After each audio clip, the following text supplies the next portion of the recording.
பாருங்கப்பா, கூட்டத்தை பார்த்து ஒன்னுத்தையும் முடிவு பண்ண கூடாது அப்படின்றதுக்கு நானே ஒரு உதாரணம் அப்படின்ற வானிலை பேசியிருக்கிறாரு அமைச்சர் எம்ஆர்கே பன்னீர்செல்வம். என்னப்பா பேசியிருக்கிறாருன்னா, தேர்தல் பிரச்சாரத்துக்கு நடிகர் வடிவேலுவை நாங்களும் கூட்டு போனோம். ஏகப்பட்ட கூட்டம். இந்த கூட்டத்தை பார்த்து ஆச்சரியப்பட்டு போனேன், ஜெயிச்சிருவன் நினைச்சேன். ஆனால் அந்த தேர்தலில் நான் தோத்துட்டேன்ப்பா அப்படின்னு சொல்லியிருக்கிறார். அதான் தனிமையில் இருந்து ஒரு ஆள் புதுசாக வராங்கன்னா, புதுசாக வந்து நடிகர் வெளியே வரும்போது ஒரு கூட்டம் கூடும். நாங்கள் தான் வடிவேலை வச்சு ஒரு எலெக்ஷன் கூட்டு பார்த்தோம்.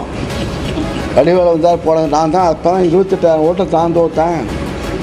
எம்ஜிஆருக்கு தான் மரத்தில் தொங்குனாங்க. ஆனால் வடிவேலை வந்தப்போ அவ்வளோ தொங்குன காட்சியை நான் அப்போ தான் பார்த்தேன்.